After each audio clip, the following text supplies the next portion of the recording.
Alright guys, I'm just going to show you how to disassemble the hydravac booster.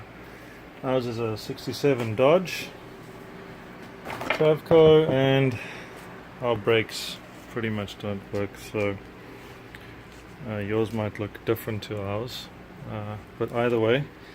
So hoses are all marked and off.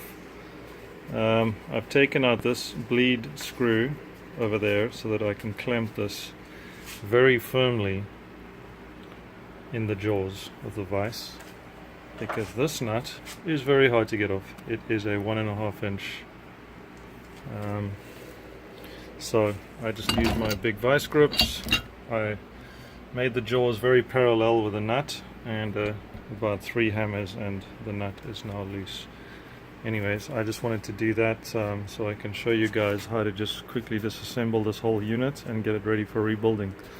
My wife's going to take over there, so let's get this guy on the bench and see what we can do.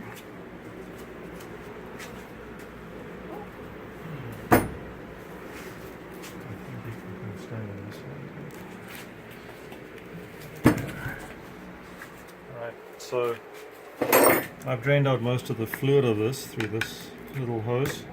I've sprayed a bit of PB Blaster here. First thing we're going to do is remove this screw. I just take it out completely because we're going to clean everything real nice and make it look a lot better. Okay, this clamp can be a little bit tricky to get off, but it's good to try and loosen it first, like so, and then you just have to try and pry it off. Just careful there. One part like so, and then you just try and... Oh, I forgot, I should have taken that off first, but anyways.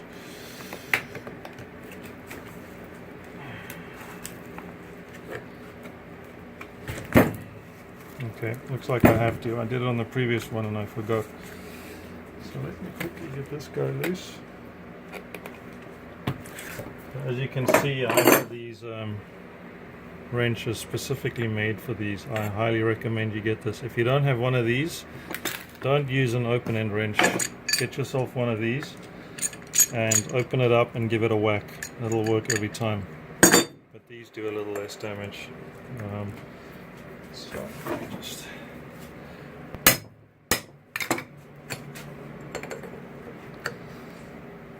there it is. So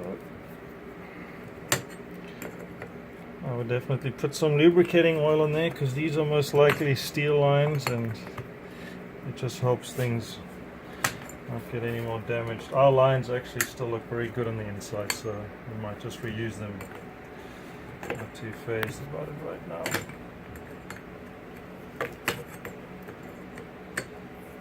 Okay, got that off, and then that just pulls out like so, out of that little boot. Alright, now we can continue to try and get this guy off.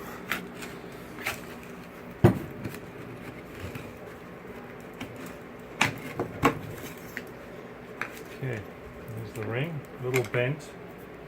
I was probably a little hard on it, but it'll still work, it's reusable. Okay, so let's give this a very light tap. Oh, becomes more fluid. So I take a nice big screwdriver and you just squeeze it in the rubber and just give it a little twist like that. I should have had that pan over here. And just go and pull this out.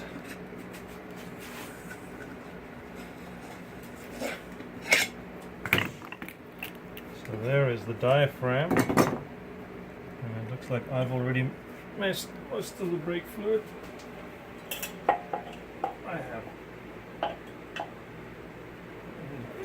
Alright, so this will just come off. There's a spring on the inside, which my wife likes to clean. And this is the rod. You don't want to damage that too much. This is the rod that actually presses the cylinder in and out inside here. On a regular brake cylinder, your pedal would actually be pressing on that. So this diaphragm is actually looks real good. This is an 8-inch. You want to check on those edges especially. This one seems real good. The other one, when I opened it, had a huge tear across it. So I haven't seemed to find any numbers on these. Some of these are removable, but I don't think this is. You can see how it's been heat welded around there. Despite taking the nut off, all the nut does is it lets you get the rod out. So let me do that for you quickly, because there's one or two things in here you need to pay attention to. Just get my socket. Right. See if I can hold this hard enough. Oh, that's a 960. I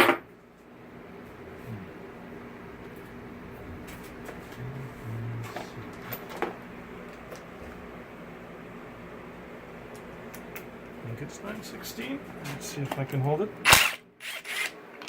Okay, there's this little nut.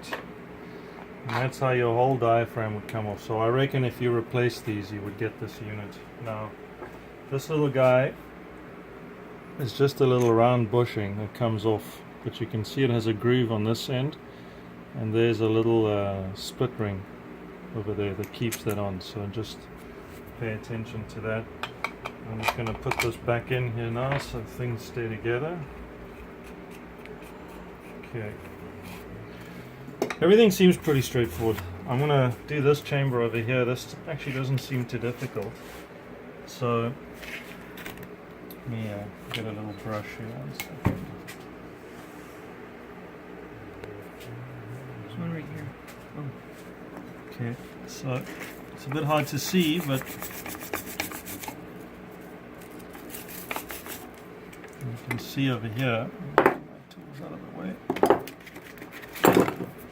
There's a little ring in here that you. I actually had better luck with a smaller screwdriver earlier.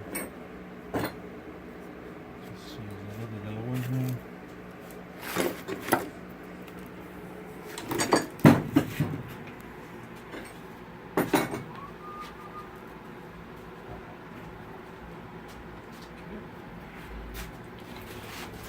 Alrighty, so just careful. I hold the hand over here, but what I did was get the screwdriver in under it and then just run it around like so. Keep your hand there in case it flies off.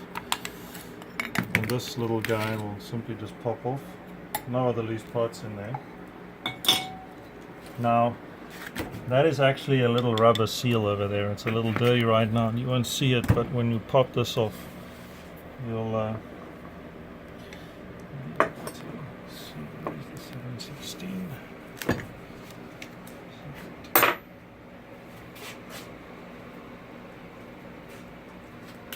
All right.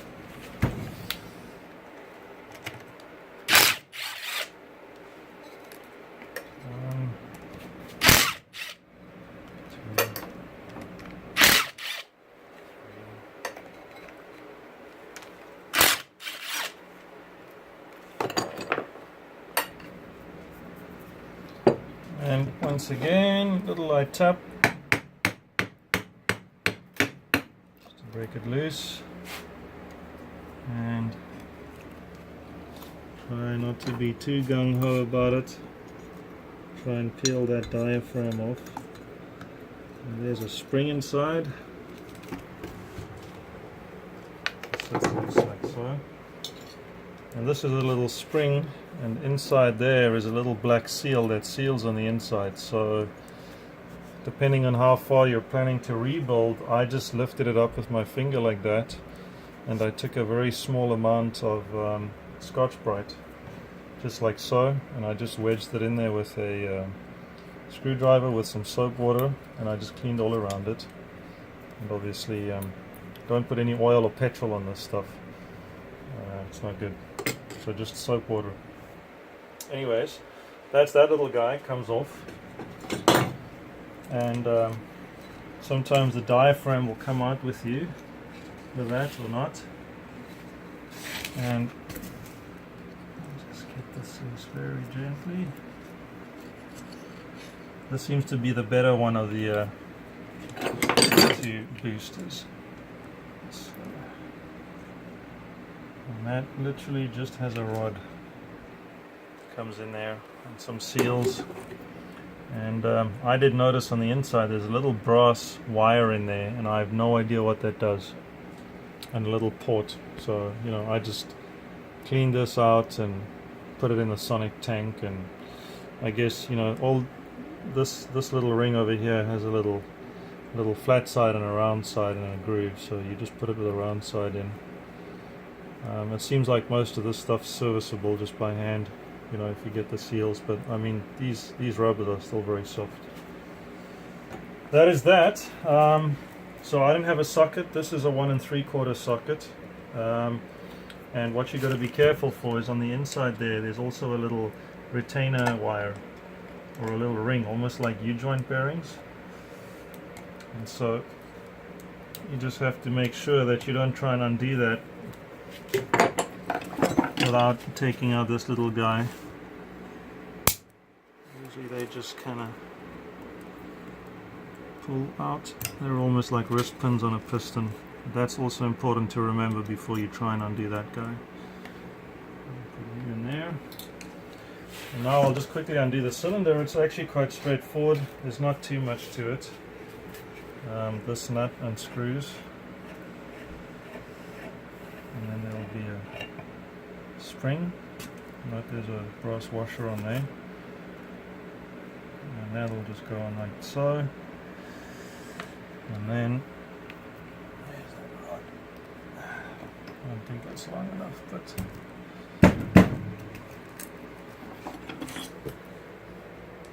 you push in like so.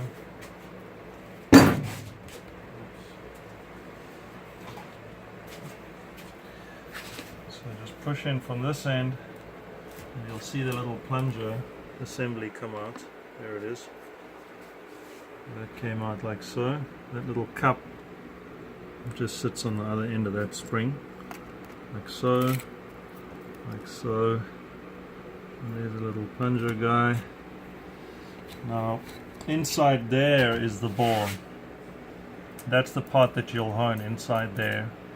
You want to look inside there. If you have any spots that are shaped like that from the opening, usually you know, if the opening of the bore is say over here, look on the look for a spot that's shaped almost like a V, like so. That's very indicative of a wear spot in the hone. That's where the rubber is riding, and it usually always makes like a kind of a tapered mark. And that would be this little seal going backwards and forwards, wearing on. So obviously those are the crucial areas. I don't know what the tolerances are, but a lot of people will bore this out and press in a stainless steel boot and seal it, or a sleeve, and that's pretty much for life, because this is cast iron, so it rusts very quickly. So if you do wash this out with soap water, you're going to have to spray it with some WD-40, and then before assembly you're going to have to completely clean that again and blow it completely dry, and then use a non-petroleum based oil. I don't know, someone mentioned mineral oil, which is in the laxative section at the pharmacy, works because it's not petroleum based and it's safe for the seals. And there is a seal far up there. Like I said, I don't have a socket big enough to split these two, but it doesn't seem too complicated. But there is one up there that obviously seals the fluids around this shaft. And so there it is, just a quick disassembly, and maybe that'll help some of you guys. You know, I didn't even find any numbers on this. It's just an 8-inch diaphragm. I've seen a lot of very similar looking things for the Midland brakes systems, but these have been spot welded here, so I'm not sure if this is serviceable. It doesn't really look like it, because all this does is just put the diaphragm on. I'm curious whether you could drill these welds out and pop rivet it in with a stainless pop rivets. Aluminium might hold it. Stainless would probably be better. I'm just curious, but it looks like you'll get this whole diaphragm as a unit. Alright, well, thanks for watching, guys, and Happy motorhome.